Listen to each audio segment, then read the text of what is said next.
Você está ouvindo o podcast do Economia Mainstream.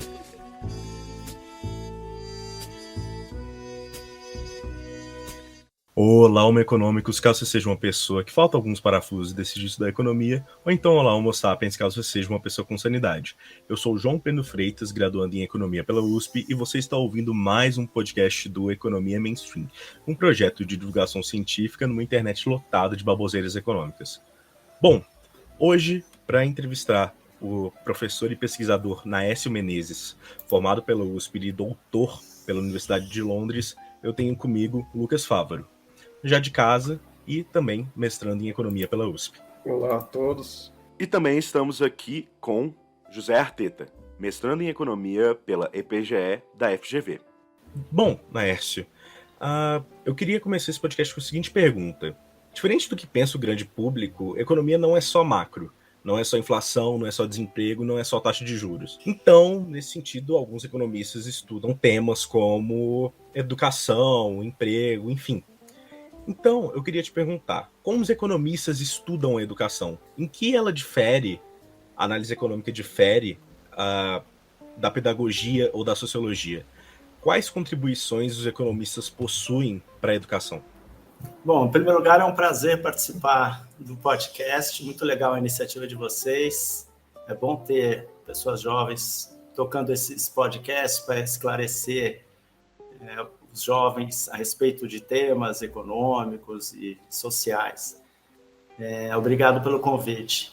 Bom, até a década de 90, a maioria dos economistas trabalhava com temas macro, porque a gente tinha uma inflação muito grande no Brasil, né? Hiperinflação, até 94. Então, esse é um tema que dominava todos os estudos e análises, porque o grande lance era saber como que a gente ia acabar com a hiperinflação. Então, grande parte dos economistas ia fazer doutorado fora e estudar com economistas americanos da área de macroeconomia e voltavam depois e continuavam trabalhando nessa área. A gente teve um marco aí, em 1994, com o Plano Real, que acabou com a inflação. Foi uma iniciativa sensacional aí por economistas brasileiros que conseguiram diminuir permanentemente a inflação. E, a partir daí, as pessoas começaram a analisar temas micro também. Falaram, poxa, agora que a gente acabou a inflação, como que a gente pode melhorar a distribuição de renda, diminuir a pobreza, melhorar a educação? A gente teve um papel importante do Ricardo Paes de Barros, né, um economista que voltou de Chicago, foi orientando do Heckman, inspirou toda uma geração de economistas a trabalhar com os microdados. E as pessoas começaram a mexer com os dados das pesquisas domiciliares, entender a desigualdade de renda, os seus determinantes. E a gente começou a descobrir que o principal determinante da desigualdade de renda era o acesso à educação. Então, as pessoas que chegavam no ensino médio, no ensino superior, ganhavam um salário muito maior do que as pessoas que ficavam só com o ensino fundamental ou analfabetas. E aí os economistas começaram a tentar entender por que isso acontecia. E o que diferencia o trabalho do economista na educação é a análise de dados e emprego de técnicas econométricas. Então, a gente usa a econometria, a estatística, para tentar entender relações entre as variáveis, há uma preocupação com causalidade, para entender os reais determinantes da qualidade da educação, por exemplo. Então, é uma ênfase no uso de dados, uma ênfase no uso de econometria e estatística, para tentar realmente entender o que está por trás do baixo aprendizado do nosso jovem, né, nas escolas públicas e privadas aqui no Brasil. E é isso que distingue o trabalho do economista. E, mais recentemente, as técnicas vão se aprimorando. Então, você primeiro usava um determinado tipo de técnica e agora você tem outras técnicas mais sofisticadas, mais modernas. E isso vai te permitindo fazer uma análise mais detalhada e ter mais confiança nos seus resultados. Muito obrigado pela resposta, professor. Professor, a educação gera aumento na renda e na produtividade de um país? E se sim, quais os mecanismos pelos quais isso acontece? Ou seja, de que forma a educação se traduz em mais renda para a população? Então, sim, a educação ela gera aumento da produtividade e da renda do país. Vários estudos mostram isso. Tem uma relação bastante clara entre capital humano, que é educação e saúde, e crescimento da produtividade. Isso acontece de várias maneiras. Tá? Em primeiro lugar, no nível individual, as pessoas que têm um maior nível educacional, elas aumentam sua própria produtividade. Então, as pessoas que não chegam nem no ensino médio têm dificuldades para exercer tarefas que exigem conhecimento de matemática, de ciências, e até leitura. Se você completou o ensino médio, ingressou no ensino superior, você fica mais habilitado, né? Você conhece mais técnicas, tá? Em economia, por exemplo, você conhece técnicas de regressão, você pode aplicar regressão na sua vida profissional. Então, eu acho que esse efeito é bastante intuitivo e bastante claro, né? Quanto mais você estuda, mais isso te habilita a exercer funções no mercado de trabalho, e você consegue fazer essas funções de forma mais rápida, ou seja, você se torna mais produtivo. Quando todas as pessoas fazem isso, estudam mais, isso acontece com todas as pessoas e você tem até externalidades, que isso ajuda até a produtividade de outras pessoas que trabalham com você. E isso vai aumentando o crescimento da produtividade e da renda. Além disso, o principal determinante de longo prazo do crescimento é a produtividade, quer dizer, o quanto que o país produz a mais dado o seu estoque de máquinas e o número de trabalhadores.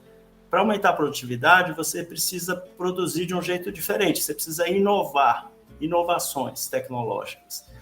E para inovar, você precisa ter pessoas que implementem essas inovações. Primeiro, pessoas que tenham ideias novas, por exemplo, os computadores, a internet e outras inovações, e pessoas que coloquem essas ideias, essas invenções na prática, na fábrica, no dia a dia das pessoas. E para fazer isso, você precisa ter um conhecimento científico, um conhecimento de matemática, para você poder lidar com as fórmulas, os números, os cálculos necessários para tudo isso. Mesmo que você não tenha muita invenção no Brasil, porque a maioria das invenções vem de fora, mesmo para adaptar essas invenções para o caso brasileiro, o cotidiano brasileiro, do jeito que as coisas funcionam aqui, você precisa ter educação. Então, também para empreender, né, criar novos negócios em várias áreas, você também precisa ter educação. Então, são várias maneiras como a educação afeta a produtividade, e a produtividade afeta o crescimento econômico. Tá? Então, tem muitas maneiras como isso ocorre. Muito obrigado pela resposta, professor. Entrando um pouco já em como as políticas educacionais foram realizadas no Brasil, o senhor tem um artigo famoso, se eu não me engano, do ano de 2009, que explica os principais determinantes do desempenho escolar no Brasil. O senhor poderia resumir para os nossos ouvintes quais são os principais achados desse artigo e quais são os principais diagnósticos de política pública que a gente pode inferir desses achados? Então, um dos achados principais, na verdade, é que o desempenho dos alunos nos testes, nos exames padronizados, depende mais das suas características socioeconômicas do que da escola de onde ele estuda. Então, antes desse estudo, as pessoas tinham dúvidas de quanto que é o papel da família, quanto é o papel da escola no aprendizado dos alunos. E aí, quando a gente viu os dados, a gente vê que cerca de 2/3 da variação de desempenho nos exames padronizados vem da família, não da escola. Mesmo dentro de uma escola, a diferença entre o aprendizado dos alunos é muito grande e é explicado por características familiares, especialmente a educação da mãe, a escolaridade da mãe.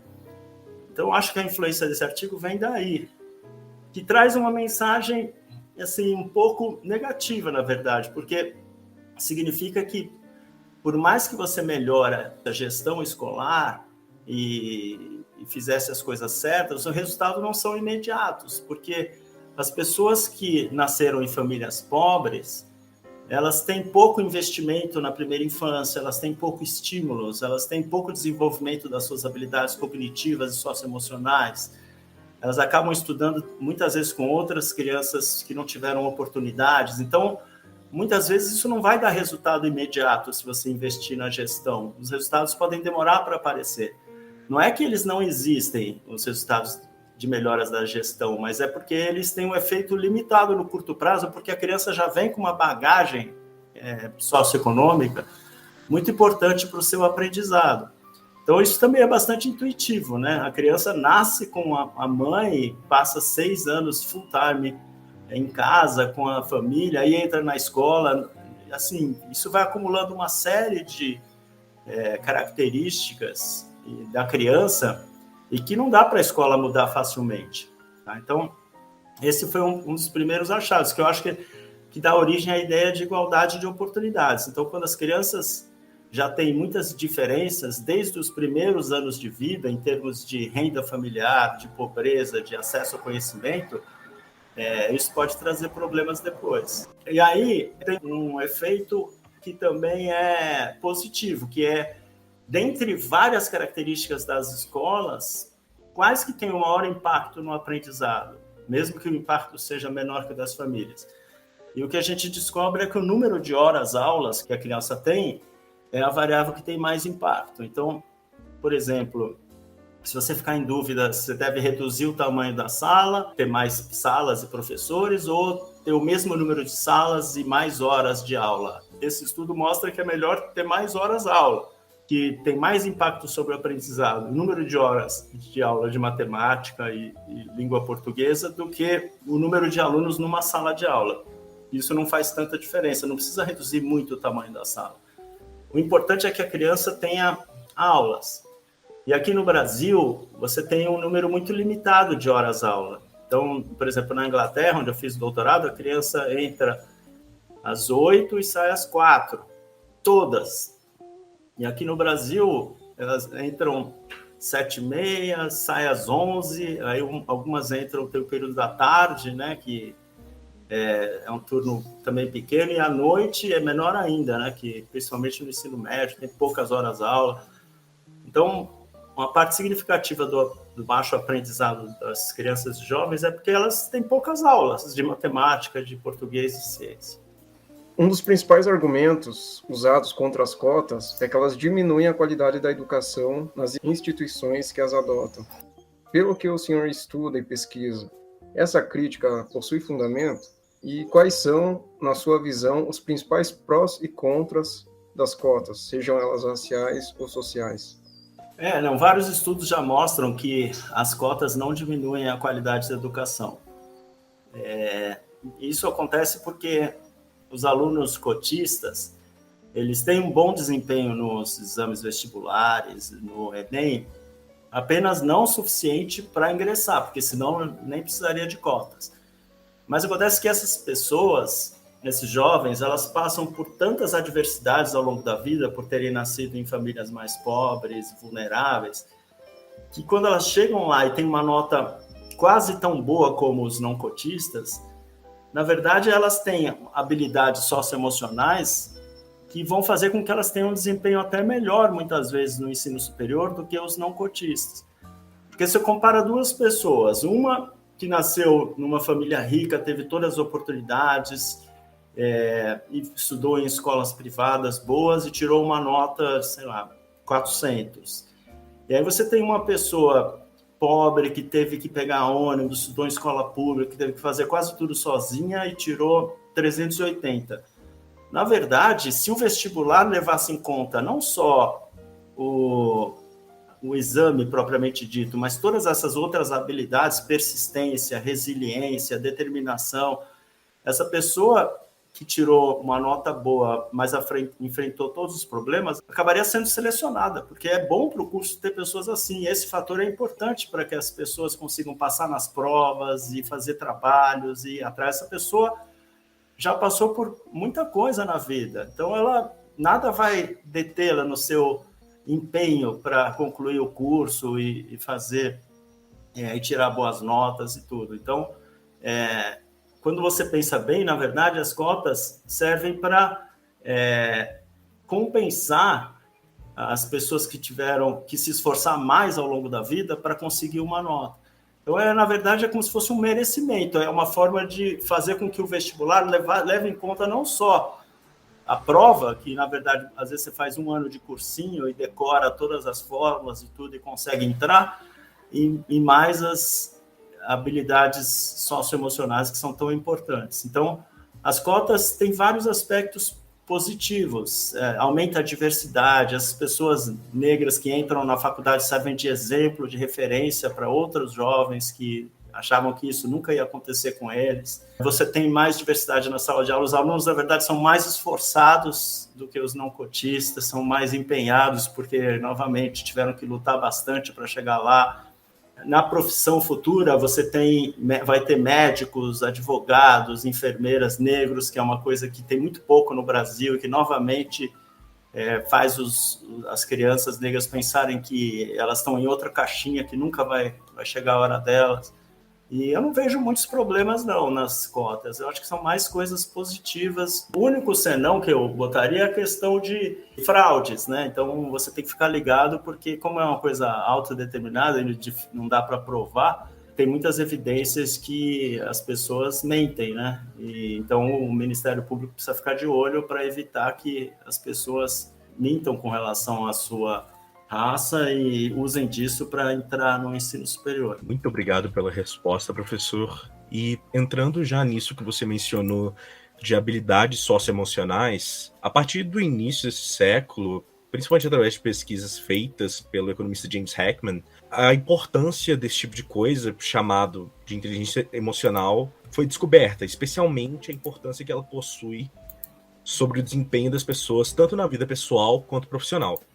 O senhor poderia falar mais especificamente quais são os principais achados desse tipo de pesquisa? Quais são os principais achados dessa área? Claro. Antigamente, a gente achava que o principal fator para você ter um bom desempenho na escola e no mercado de trabalho era a inteligência. Então, você media o teste de QI, e se você tivesse um QI muito elevado, você é inteligente, você vai para frente. E se você não tivesse um QI muito elevado, você ia ficar para trás. E, além disso, achava-se que QI era uma coisa genética, que vem dos seus pais, né? Então, não tem muito o que fazer para melhorar o QI das pessoas. O que o James Heckman e outros economistas mostraram é que tem um componente das habilidades que são as habilidades socioemocionais. Essas habilidades envolvem determinação, garra, persistência, resiliência, que significa, mesmo que você tenha choques negativos na vida, que você consegue se recuperar e ir atrás. E essas coisas são tão importantes quanto as habilidades cognitivas, vamos dizer assim, que é a inteligência, a memória. Então, o que os economistas têm mostrado recentemente é que elas são tão importantes quanto. Então, é importante porque significa que não é só uma questão de inteligência e de genes, né? O que os economistas têm mostrado é que, na verdade, a estrutura cerebral ela é desenvolvida ao longo da vida, ao longo da primeira infância, numa interação com o meio ambiente. Então, isso é bastante importante também, porque se você vive numa família pobre, sem muitas condições, com muito estresse, por exemplo, como está sendo a pandemia, que deixou as pessoas estressadas, perderam muito emprego, renda, você acaba afetando não só a sua saúde mental, mas o próprio desenvolvimento cerebral. Por isso que é necessário, novamente, você investir na primeira infância e preservar as crianças, não deixar que elas sintam muito estresse tóxico, isso se chama, durante longos períodos. Então, você tem duas coisas que a gente aprendeu, muitas, que são muito importantes nos últimos anos. A primeira é que não é só a inteligência que determina o sucesso de uma pessoa. E mesmo os testes de QI, por exemplo, não medem só a inteligência, e medem muitos componentes socioemocionais, que é o esforço para estudar, para fazer os simulados, para ir atrás dos exercícios. Em segundo lugar, é que esse debate que é de nature versus nurture, em que nature são os genes e nurture é o ambiente que você vive, ele é ultrapassado. Na verdade, as duas coisas interagem. Você nasce com uma carga genética que pode se expressar de uma maneira ou de outra, dependendo da sua interação com o meio ambiente. dependendo do que acontece na sua vida, dependendo de quantas pessoas você conheceu, pessoas que cuidaram de você, pessoas que te estimularam nos primeiros anos de vida, estimularam a falar, estimularam a andar, estimularam a conhecer. E isso atua desenvolvendo o cérebro, aumentando o vocabulário. Então, são coisas fascinantes, várias pesquisas interdisciplinares que estão aumentando o nosso conhecimento. Até porque mudar a inteligência depois de uma certa idade é um pouco difícil. Agora, mudar determinação, mudar garra, mudar resiliência, você consegue mais facilmente. Então, isso abre uma janela de tempo maior para você poder recuperar jovens com problemas sociais e problemas educacionais. Outra questão que se levanta a respeito da educação é que muitos estudos sugerem que a nossa produtividade não acompanhou os nossos anos de escolaridade. Então, por exemplo, tem um gráfico que mostra a relação entre anos de escolaridade e produtividade em 2 períodos de tempo e mostram como, na maioria dos países, ambas, quando uma avança, a outra avança quase que igualmente. Porém, no Brasil, por outro lado, apesar dos anos de escolaridade dos nossos estudantes terem aumentado muito, a nossa produtividade não acompanhou. E isso indica que a eficiência do gasto com educação no Brasil é baixa. O senhor concorda com essa ideia de que a nossa eficiência no gasto da educação é baixa? E se sim, quais são as principais medidas que a gente precisa tomar para corrigir isso? Então, eu lembro que quando eu descobri essa relação, eu fiquei bastante impressionado quando eu vi que no Brasil você teve um grande avanço de produtividade nos anos 60 e 70 sem educação. E de 80 para cá, você teve um grande avanço educacional sem aumento de produtividade. Então, o que isso mostra? Ao meu ver, mostra que quando a gente aumentou a produtividade na época do milagre econômico, a gente se esqueceu do papel da educação. Na verdade, desde o descobrimento, a gente se esqueceu do papel da educação em massa no Brasil. Tanto é que o analfabetismo era de 60% a 70% no início do século XX, e nos Estados Unidos era 10%. Então, a gente achava no Brasil que bastava ter uma elite esclarecida que ia investir em industrialização e que o país ia crescer com crescimento de produtividade, que nem precisava educar a população. E, na verdade, foi um erro. E aí, depois, quando a gente aumentou em educação, os investimentos em educação, a gente errou em tantas outras frentes que esse investimento educacional não foi suficiente para aumentar a produtividade agregada. Porque a educação não é a única coisa que gera produtividade e crescimento econômico, tem outros fatores. Então, desde a década de 80, a gente teve hiperinflação, o Brasil é uma economia fechada, você tem lobbies de toda forma que impedem igualdade de oportunidades, você tem uma estrutura tributária caótica, você tem investimentos que foram mal feitos. Então, a minha interpretação é o seguinte: você melhorou os anos de estudo, mas todos os outros fatores pioraram. E, além disso, a qualidade da educação não melhorou da forma que a quantidade, da mesma forma que o acesso e a permanência na educação. Então, isso explica um pouco por que a gente melhorou a educação, mas não teve crescimento da produtividade. Agora, por que a gente não melhorou o aprendizado tanto no ensino médio? A gente melhorou o aprendizado no 5º ano. Nas séries iniciais houve um grande aumento do aprendizado. Então, as crianças de 11 anos sabem mais matemática e português do que há 30 anos atrás. Agora, no ensino médio, não. Então, mesmo após aumentarmos muito o investimento por aluno no ensino médio, não houve grandes resultados. Isso significa que você tem um papel para gestão educacional que é importante. Então, você precisa melhorar a gestão educacional. Tá? Então, você tem alguns estados que conseguem, com poucos recursos, melhorarem muito o aprendizado dos alunos, tanto no ensino básico, né, o caso do Ceará, Sobral, como no ensino médio, Espírito Santo, Pernambuco. Então, isso mostra que se você planejar, se você tiver metas, se você tiver avaliação, se você tiver preocupação com os primeiros anos de vida, com a alfabetização, isso dá resultados. Agora, no Brasil, você tem muitos municípios pequenos que não têm capacidade gerencial. Porque mesmo que seja no setor público, mesmo que seja uma coisa nobre, educação, você precisa ter gerenciamento, você precisa ter metas, você precisa ter atribuições, você precisa ter feedback para o professor, você precisa lidar com a indisciplina, a violência que acontece em algumas escolas. Quer dizer, o diretor da escola é um cara multitask, ele tem que cuidar desde a goteira que está no telhado dele, até 2 alunos que não param de brigar, até o pai que vem reclamar, até o aluno que chega sem comer na escola, até as reuniões com a Secretaria da Educação, o relatório gerencial. Então, você precisa ter nessas pessoas caras craques, caras que conseguem executar essas funções. E quando você junta todos eles dentro de uma secretaria, você tem que ter um secretário que saiba coordenar as equipes, saiba estabelecer metas e tudo isso. Então, se você não tem nada disso, você só coloca mais dinheiro, não vai sair aprendizado do outro lado, entendeu? Então, não é que dinheiro não importa, o dinheiro importa, foi importante para você trazer todo mundo para a escola. O Brasil, como eu falei, tinha 70% de analfabetos em 1900 e hoje tem menos de 10%, e a maioria dos jovens está no ensino médio, então houve evolução. Só que você precisa agora mudar a gestão nesses municípios pequenos. E no ensino médio, as redes são enormes. Imagina quantos alunos não tem na rede estadual de São Paulo. Desde alunos que estão em Ribeirão, estão aqui na Vila Mariana, estão no Capão Redondo, estão lá em Presidente Prudente, estão espalhados pelo estado inteiro. E aí a Secretaria de Educação fica ali na Praça da República. É difícil uma secretaria ali conseguir coordenar todos esses alunos espalhados pelo estado inteiro.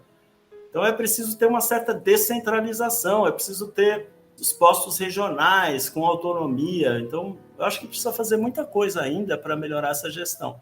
Então, se as crianças estão realmente ficando mais tempo na escola, isso é muito importante. Daqui a pouco, toda a população brasileira vai ter pelo menos o ensino médio, daqui a alguns anos, né? Pelo menos os mais jovens. Agora, se você não melhorar esses outros fatores de gestão escolar, que eu estava falando, e os outros fatores que determinam produtividade, que é abrir a economia, simplificar a estrutura tributária, e assim por diante, né? Tudo aquilo que eu estava falando que, além da educação, afeta inovação e produtividade. Aí você vai continuar aumentando a educação sem ter efeito sobre a produtividade. Professor Naércio, você comentou em perguntas anteriores sobre a educação ter sido muito negligenciada historicamente no Brasil. Atualmente, o contexto, infelizmente, do Brasil é de restrições fiscais. E dado que criança não vota, ou digamos assim, que o lobby da educação é o mais fraco de todos. Nesse sentido, como você vê essa questão do conflito distributivo aqui no Brasil? E vendo o que existe de evidência, o que pode ser feito para mudar um pouco dessa questão? Então, eu acredito que no Brasil a gente tem uma desigualdade muito grande, né?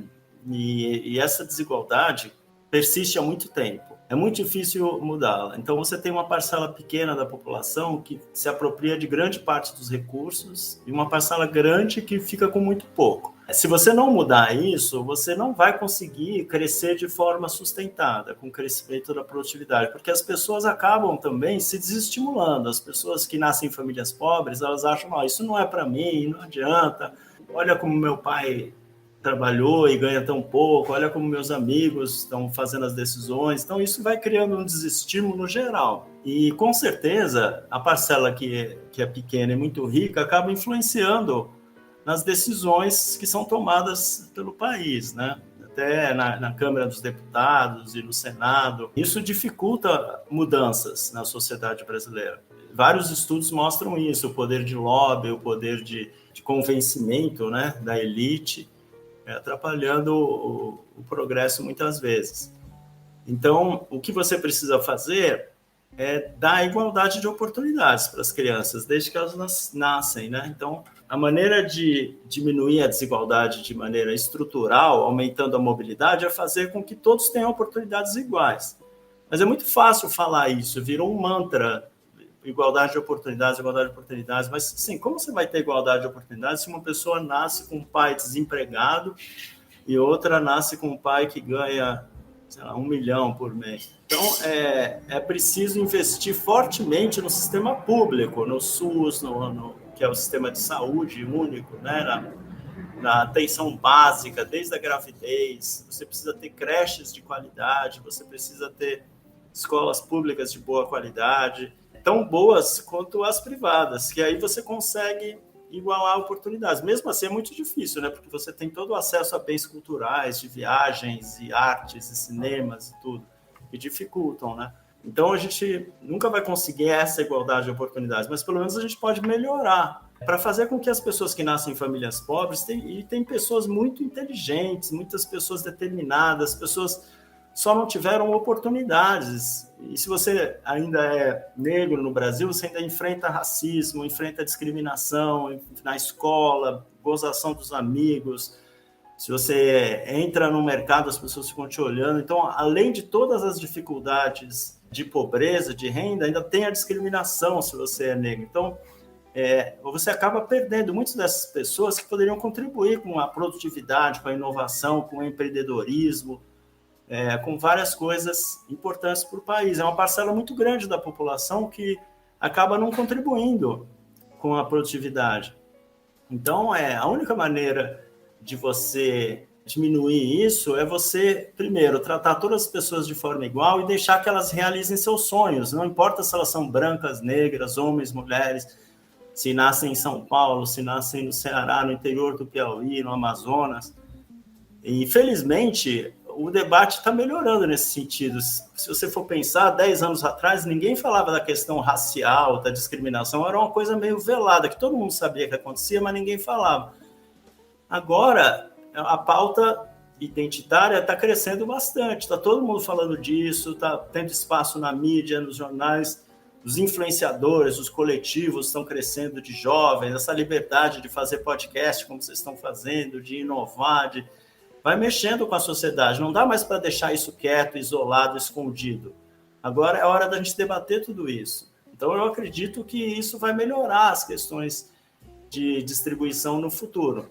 O único problema é a pandemia, né, que está tendo um impacto muito grande sobre a desigualdade de aprendizado, a desigualdade de saúde no Brasil, porque está afetando muito mais as famílias mais pobres.